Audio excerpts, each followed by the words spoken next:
Olá, pessoas e outras entidades!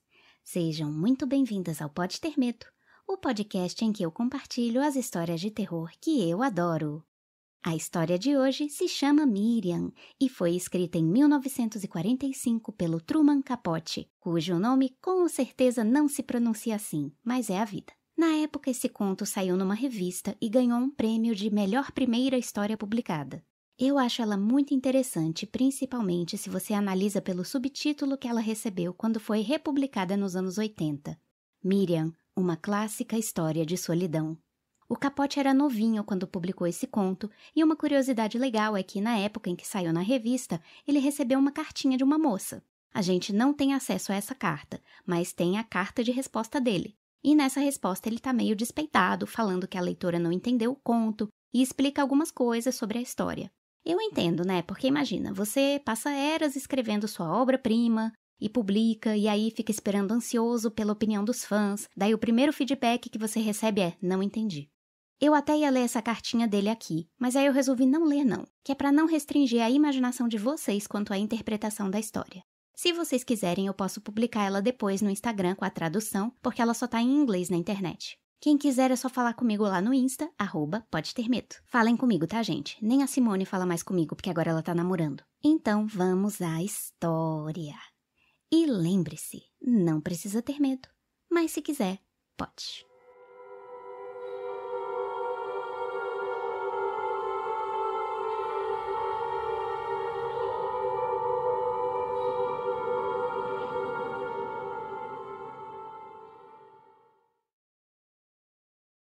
Miriam.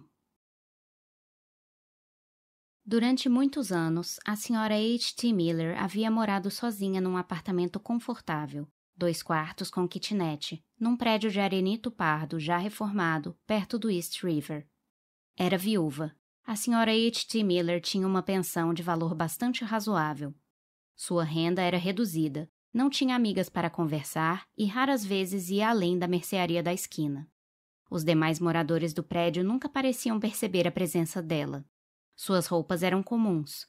O cabelo era cinza escuro, preso e com ondulações naturais. Ela não usava cosméticos. Suas feições eram simples e discretas. E no último aniversário fizera 61 anos. Suas atividades raramente eram espontâneas. Conservava os 2 quartos imaculados, fumava um cigarro de vez em quando, fazia a própria comida e cuidava de um canário. Então conheceu Miriam. Nevava naquela noite. A senhora Miller tinha terminado de enxugar a louça do jantar e passava os olhos num jornal vespertino quando viu o anúncio de um filme que estava sendo exibido num cinema ali perto. O título soava bem, então ela se enfiou no seu casaco de pele de castor, amarrou as galochas e saiu do apartamento, deixando uma luz acesa no vestíbulo. Nada a perturbava mais que a sensação de escuridão. A neve estava fina, caía de leve, nem deixava marcas na calçada. O vento que vinha do rio só batia nos cruzamentos. A senhora Miller se apressava, a cabeça curvada, distraída como uma toupeira que cava uma trilha que não sabe onde vai dar. Parou numa drugstore e comprou um pacotinho de balas de hortelã. Uma fila comprida se estendia na frente da bilheteria. Ela tomou seu lugar no fim da fila. Todos iam ter de esperar um pouco, uma voz cansada resmungou. A senhora Miller vasculhou sua bolsa de couro até juntar exatamente o dinheiro trocado para pagar o ingresso. A fila parecia não ter pressa nenhuma, e ela, olhando em volta para se distrair, de repente notou uma garotinha parada embaixo da marquise. Tinha o cabelo mais comprido e mais estranho que a senhora Miller já vira, totalmente branco-prata, como de um albino. Descia até a cintura em fios lisos e soltos. Era magra e de físico frágil. Havia uma elegância simples, especial, no seu jeito de se postar, com os polegares metidos nos bolsos de um casaco bem justo de veludo cor de ameixa. A senhora Miller sentiu-se estranhamente agitada, e quando a garotinha lançou um olhar na sua direção, sorriu com simpatia.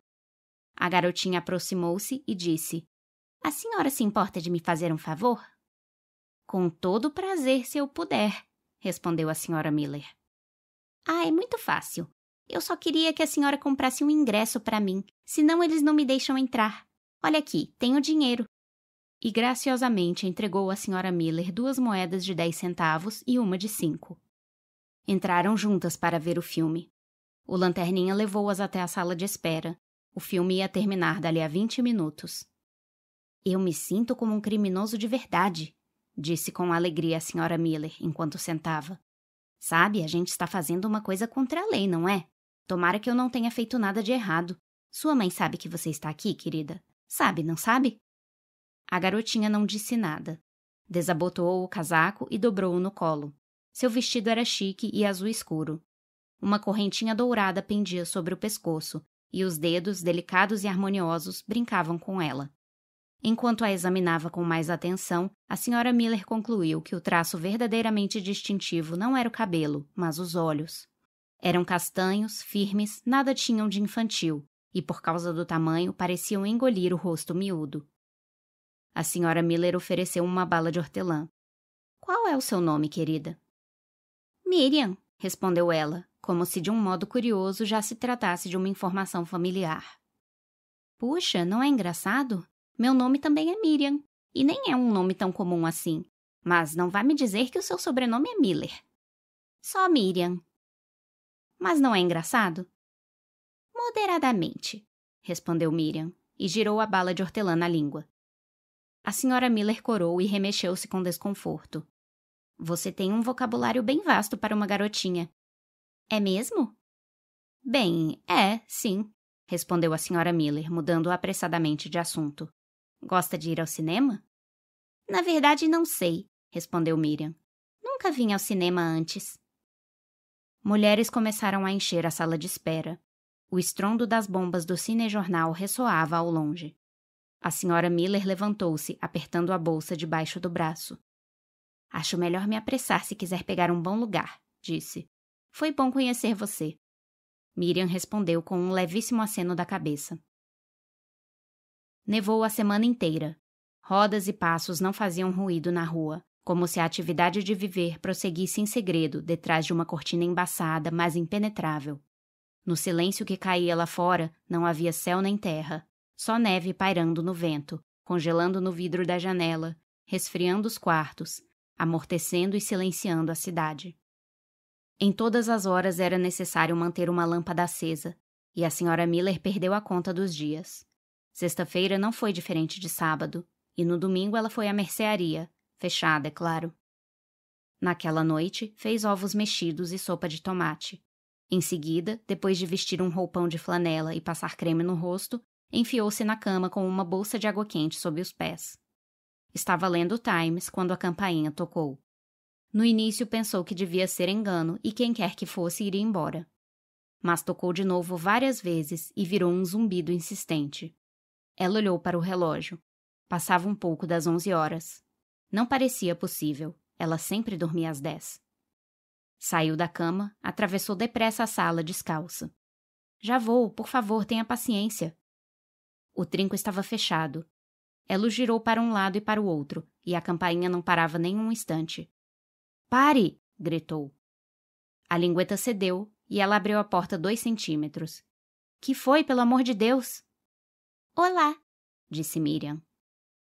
Ah, puxa, olá, respondeu a senhora Miller, avançando hesitante para o vestíbulo. Você é aquela garotinha. Pensei que não fosse atender nunca mais, mas não tirei o dedo do botão. Sabia que estava em casa. Não está contente de me ver? A senhora Miller não sabia o que dizer. Viu que Miriam vestia o mesmo casaco de veludo cor de ameixa e agora usava também uma boina para combinar. O cabelo branco estava preso em 2 tranças reluzentes e enlaçadas na ponta com 2 fitas brancas enormes. Já que esperei tanto tempo, a senhora podia pelo menos me deixar entrar, disse a garotinha. É muito tarde. Miriam fitou-a com ar inexpressivo. Que diferença isso faz? Deixe-me entrar. Está frio aqui fora e estou com um vestido de seda por baixo. Depois, com um gesto delicado, afastou a senhora Miller do caminho e entrou no apartamento. Largou o casaco e a boina numa cadeira. Usava de fato um vestido de seda. Seda branca. Seda branca em fevereiro. A saia era lindamente pregueada e as mangas eram compridas. A seda fazia um rumor suave enquanto ela andava pela sala. Gostei da sua casa, disse. Gosto do tapete. Azul é minha cor favorita. Tocou numa rosa de papel num vaso sobre a mesinha de café. Imitação, comentou desanimada. Que triste. As imitações não são tristes? Sentou-se no sofá, desdobrando a saia com capricho. O que você quer? Perguntou a senhora Miller. Sente-se, pediu Miriam. Ver pessoas em pé me deixa nervosa. A senhora Miller afundou-se num tamborete acolchoado. O que você quer? Repetiu. Sabe, acho que não está contente por eu ter vindo. Pela segunda vez, a senhora Miller não teve o que responder. Sua mão se mexeu vagamente. Miriam deu uma risadinha e recostou-se num monte de almofadas de algodão estampado. A senhora Miller observou que a garota estava menos pálida do que lembrava. As faces estavam coradas. Como soube onde eu morava? Miriam franziu as sobrancelhas. Isso não está em questão. Qual é o seu nome? Qual é o meu? Mas não estou na lista telefônica. Ah, vamos falar de outra coisa. A senhora Miller disse. Sua mãe deve ser louca para deixar uma criança como você sair na rua a esta hora da noite, e ainda por cima com roupas tão ridículas. Ela deve estar doida. Miriam levantou-se e caminhou até um canto onde uma gaiola de passarinho coberta por uma capa pendia do teto numa corrente. Deu uma espiada por baixo da capa. É um canário, disse. A senhora se importa se eu o acordar? Queria ouvi-lo cantar. Deixe o Tommy em paz, respondeu a senhora Miller aflita. Não se atreva a acordá-lo. Claro, respondeu Miriam, mas não vejo por que motivo não posso ouvi-lo cantar. E depois? Tem alguma coisa para comer? Estou morrendo de fome. Podia ser leite e um sanduíche de geleia. Já estava bom. Olhe, disse a senhora Miller, erguendo-se do tamborete. Olhe, se eu fizer uns sanduíches bem gostosos, você vai ser boazinha e vai embora para casa? Já passa de meia-noite, tenho certeza. Está nevando, censurou a Miriam. Está frio e escuro. Bem, você não devia ter vindo aqui para começo de conversa, respondeu a senhora Miller, fazendo força para manter a voz sob controle. Não posso fazer nada quanto ao tempo lá fora. Se quer algo para comer, vai ter que me prometer que vai embora. Miriam esfregou uma trança na bochecha. Os olhos ficaram pensativos, como se ponderassem a proposta. Ela se virou para a gaiola. Muito bem, disse. Prometo. Quantos anos ela tem? 10? 11? A senhora Miller, na cozinha, abriu um frasco de geleia de morango e cortou 4 fatias de pão. Serviu um copo de leite e parou a fim de acender um cigarro. E por que veio aqui? A mão tremeu quando ela segurou o fósforo fascinada até que queimou o dedo. O canário começou a cantar. Cantar como cantava de manhã e em nenhuma outra hora. Miriam! Ela chamou. Miriam, eu falei para não perturbar o Tommy. Não houve resposta. Chamou de novo, só ouviu o canário. Tragou o cigarro e descobriu que tinha acendido a ponta do filtro e, puxa, não podia perder a calma. Levou a comida numa bandeja que pôs em cima da mesinha de café. Primeiro viu que a gaiola continuava coberta com a capa. E Tommy cantava. Teve uma sensação esquisita. E não havia ninguém na sala. A senhora Miller atravessou uma antessala que ia dar no quarto de dormir. Na porta, ela quase ficou sem ar. — O que está fazendo? Perguntou. Miriam ergueu os olhos para ela e no seu olhar havia algo que não era comum. Estava de pé junto à escrivaninha, uma caixa de joias aberta diante dela. Por um minuto, observou a senhora Miller. Forçou seus olhos a se encontrarem e sorriu. — Não tem nada que preste aqui, disse. Mas gostei disto. A mão suspendeu um broche de camafeu. É chique. Eu acho... Talvez fosse melhor pôr isso de volta no lugar, disse a senhora Miller, sentindo de repente a necessidade de algum apoio. Encostou-se na ombreira da porta. A cabeça ficou insuportavelmente pesada. Uma pressão acelerou o ritmo dos batimentos cardíacos. A luz pareceu piscar com defeito. Por favor, criança, um presente do meu marido.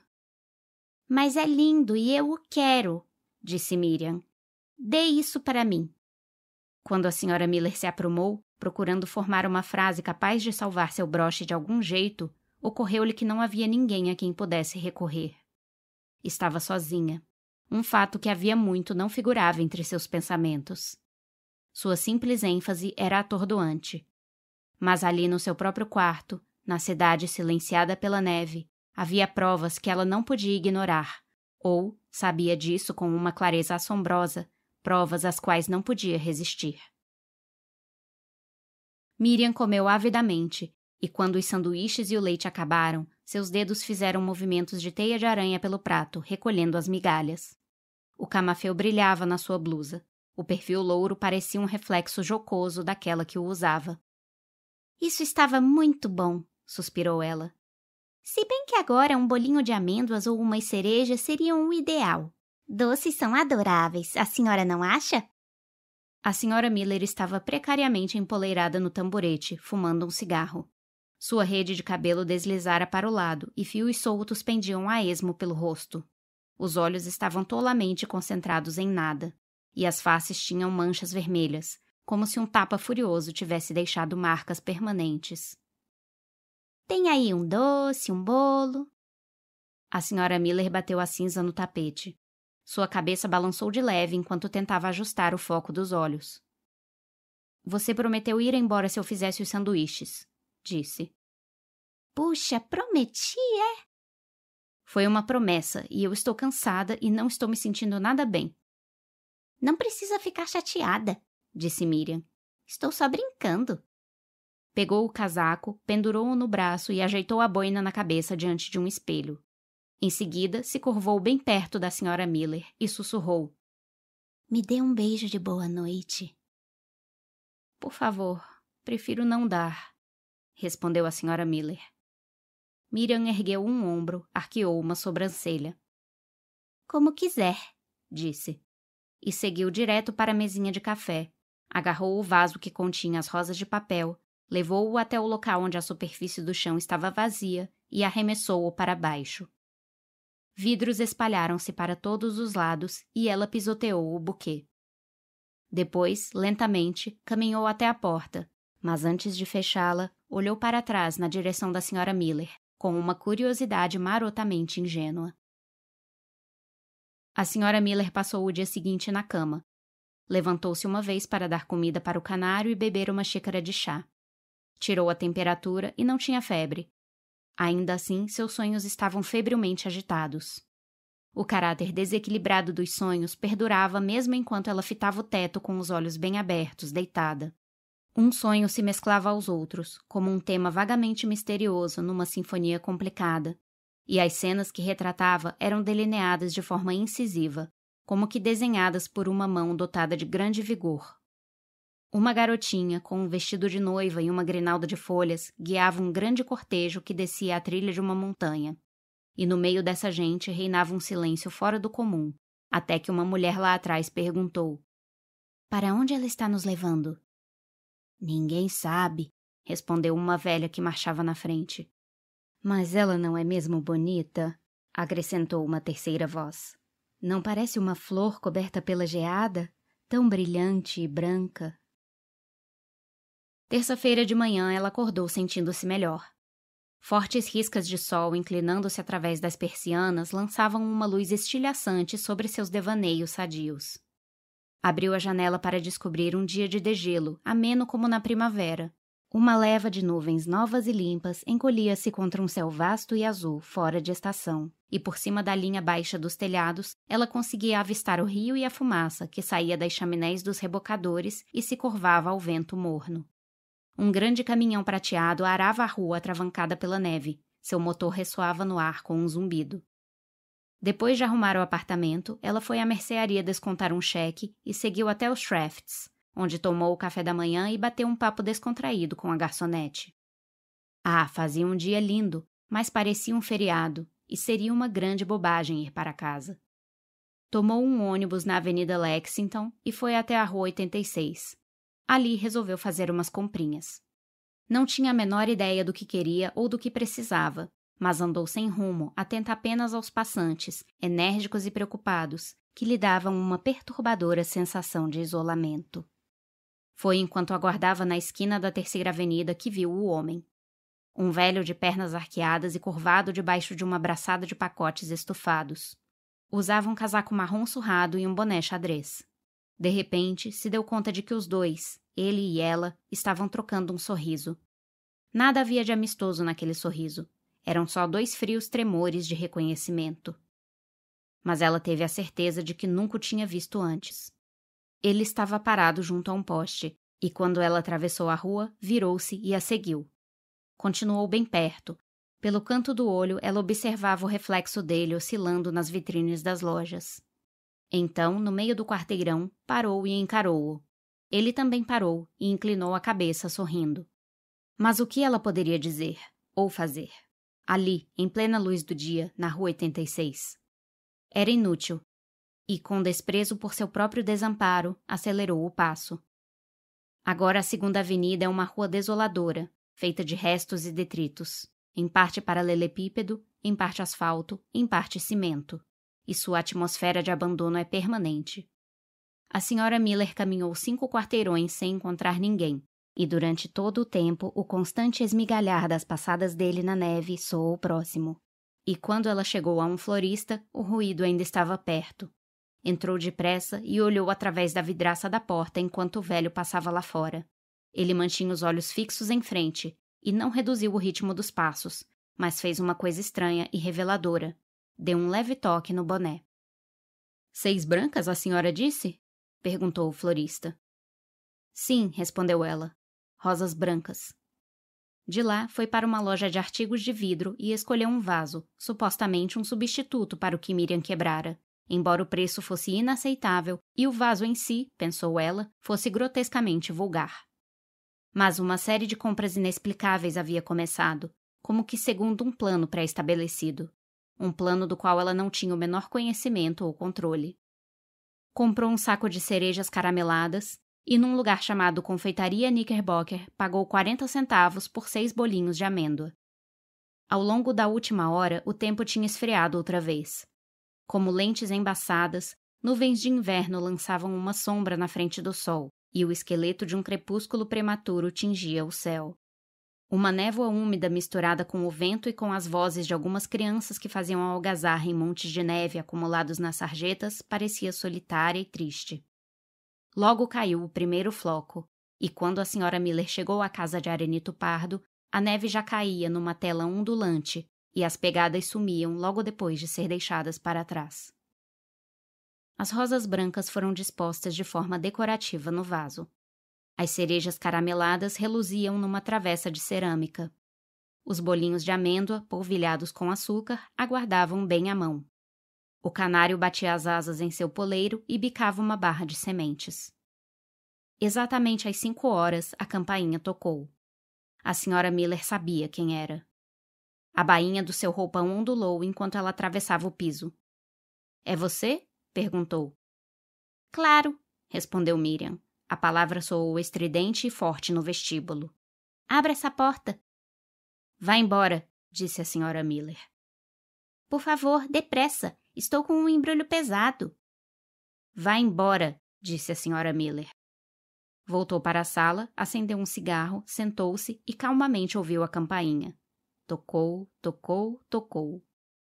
"É melhor ir embora. Não tenho a menor intenção de deixar você entrar." Dali a pouco a campainha parou. Durante talvez 10 minutos a senhora Miller não se mexeu. Depois, sem ouvir nenhum barulho, concluiu que Miriam tinha ido embora. Foi até a porta na ponta dos pés e abriu uma frestinha. Miriam estava meio reclinada em cima de uma caixa de papelão com uma linda boneca francesa aninhada nos braços. "Puxa, pensei que não viria nunca", disse ela em tom impaciente. "Tome, me ajude a levar isto para dentro. É terrivelmente pesado." Não foi um impulso semelhante a um encanto que a senhora Miller sentiu, mas antes uma curiosa passividade. Trouxe a caixa para dentro e Miriam a boneca. Miriam se enroscou no sofá, sem se dar o trabalho de tirar o casaco e a boina, e ficou olhando desinteressada, enquanto a senhora Miller largava a caixa no chão e se erguia trêmula, tentando retomar o fôlego. "Obrigada", disse ela. Na luz do dia, parecia contraída e murcha, o cabelo menos luminoso. A boneca francesa que ela acarinhava usava uma requintada peruca empoada, e seus olhos de vidro apalermados procuravam consolo nos olhos de Miriam. Tenho uma surpresa, prosseguiu. Olhe dentro da minha caixa. Ajoelhando, a senhora Miller separou as abas e tirou dali outra boneca. Depois, um vestido azul, que ela lembrava ser aquele que Miriam usava na primeira noite em que se viram, no cinema. E do restante ela disse, tudo roupa. Por quê? Porque vim morar com a senhora, respondeu Miriam, torcendo uma haste de cereja. Que gentileza sua comprar cerejas para mim. Mas você não pode, pelo amor de Deus, vá embora e me deixe sozinha. E rosas e bolinhos de amêndoa. Que generosidade maravilhosa! Sabe, estas cerejas estão uma delícia. O último lugar onde morei foi com um velho. Ele era tremendamente pobre e a gente nunca tinha coisas boas para comer. Mas acho que aqui vou ser feliz. Parou um pouco para aconchegar melhor a boneca. Agora a senhora podia me mostrar onde vou pôr minhas coisas. O rosto da senhora Miller dissolveu-se numa máscara de linhas vermelhas e feias. Ela começou a chorar, e foi um choro anormal, sem lágrimas, como se, tendo ficado muito tempo sem chorar, houvesse esquecido como fazê-lo. Cuidadosamente, recuou até tocar a porta. Saiu tateante pelo vestíbulo e desceu a escada até o patamar inferior. Bateu freneticamente na porta do primeiro apartamento que encontrou. Um homem baixo, de cabelo vermelho, atendeu, e ela entrou empurrando-o para o lado. — Ora, mas que diabo é isso? — exclamou ele. — Algum problema, querido? — perguntou uma jovem que veio da cozinha enxugando as mãos. E foi a ela que a senhora Miller se dirigiu. — Escute! — gritou. — Estou com vergonha de agir desse jeito, mas... Bem, sou a senhora H.T. Miller e moro no andar de cima e... Apertou as mãos contra o rosto. — É uma coisa tão absurda! A mulher levou-o até uma cadeira, enquanto o homem fez tilintar moedas no bolso nervosamente. — E aí? — Moro no andar de cima e tenho uma garotinha que veio me visitar e acho que estou com medo dela. Não quer ir embora e eu não consigo obrigá-la a ir embora. Ela vai fazer algo horrível. Já roubou meu camafeu, mas vai fazer algo pior, algo horrível. O homem perguntou. — É parente da senhora, é? A senhora Miller balançou a cabeça. Não sei quem ela é. Seu nome é Miriam, mas não sei quem ela é. Tem de se acalmar, meu bem, disse a mulher, afagando o braço da senhora Miller. O Harry está aqui e vai falar com essa menina. Vá lá, querido. E a senhora Miller disse, a porta está aberta, 5A. Depois que o homem saiu, a mulher trouxe uma toalha e lavou o rosto da senhora Miller. Você é muito gentil, disse a senhora Miller. Desculpe por agir feito uma tola, mas é que essa menina malvada... Claro, meu bem, consolou a mulher. Agora é melhor se acalmar. A senhora Miller repousou a cabeça no meio do braço da mulher. Ficou tão quieta que podia até dormir. A mulher virou o dial do rádio. Um piano e uma voz rouca encheram o silêncio, e a mulher, batendo o pé no chão, marcava o ritmo muito bem. Talvez a gente também devesse dar um pulo lá em cima, disse. Não quero vê-la outra vez. Não quero nunca mais ficar perto dela. Sei, mas o que a senhora devia ter feito era chamar a polícia. Logo ouviram o homem na escada. Ele entrou na sala com as sobrancelhas franzidas e coçando a nuca. Não tem ninguém lá, disse sinceramente embaraçado. Ela deve ter dado no pé. Harry, você é uma besta, declarou a mulher. Ficamos aqui o tempo todo e a gente teria visto se ela... Parou de repente, pois o olhar do homem era penetrante. Olhei tudo, respondeu. E acontece que não tem ninguém lá em cima. Ninguém, entendeu? Diga-me uma coisa, pediu a senhora Miller, levantando-se. Viu uma caixa grande? Ou uma boneca? Não, senhora, não vi. E a mulher, como se pronunciasse um veredito, disse. Puxa, quem diria? A senhora Miller entrou com suavidade no seu apartamento. Andou até o centro da sala e ficou ali absolutamente imóvel. Não, de certo modo, nada havia mudado. As rosas, os bolinhos e as cerejas estavam no mesmo lugar. Mas era uma sala vazia, mais vazia do que se a mobília e os objetos não estivessem presentes, sem vida e petrificados numa palidez fúnebre. O sofá avultava diante dela com uma estranheza nova, Seu vazio tinha um significado que seria menos penetrante e aterrador se Miriam estivesse enroscada em cima dele. A senhora Miller olhou fixo para o espaço onde lembrava ter posto a caixa, e por um momento o tamborete rodopiou desesperadamente. E ela olhou pela janela. Sem dúvida o rio era real. Sem dúvida a neve estava caindo. Só que ninguém podia ser testemunha fidedigna de coisa nenhuma. Miriam, ali, tão real. E, contudo, onde estava ela? Onde? Onde? Como que se movendo num sonho, afundou numa cadeira. A sala estava perdendo a forma. Estava escura e ficava mais escura ainda, e não se podia fazer nada. Ela não conseguia erguer a mão para acender uma lâmpada. De súbito, fechando os olhos, sentiu uma onda subir, como um mergulhador que emerge de uma profundidade maior, mais verde. Em horas de terror ou de imensa aflição, há momentos em que a mente aguarda como que uma revelação, enquanto uma meada de calma é urdida por cima do pensamento. É como o sono, ou um transe sobrenatural. E durante essa calmaria vem a consciência de uma força de raciocínio sereno. Bem, e se ela nunca tiver mesmo conhecido uma garota chamada Miriam? E se ela ficou estupidamente assustada na rua? No fim, como tudo mais, não tinha a menor importância, pois a única coisa que perdeu para Miriam foi sua identidade. Mas agora ela sabe que de novo encontrou a pessoa que morava nesses aposentos, que preparava suas próprias refeições, que tinha um canário, que era alguém em que ela podia confiar e acreditar, a senhora H.T. Miller. Enquanto ouvia atenta e satisfeita, percebeu um som duplo. Uma gaveta de escrivaninha abriu e fechou. Ela pareceu ter ouvido o barulho muito depois de ele terminar, o abrir e o fechar. Depois, aos poucos, a rispidez do som foi substituída pelo murmurar de um vestido de seda. E esse ruído, sutilmente suave, aproximava-se cada vez mais e crescia em intensidade, até que as paredes tremeram com a vibração e a sala começou a ruir debaixo de uma onda de sussurros. A senhora Miller contraiu-se e abriu os olhos num olhar fixo e abismado. Olá, disse Miriam. E este foi Miriam. Espero que tenham gostado e até a próxima história.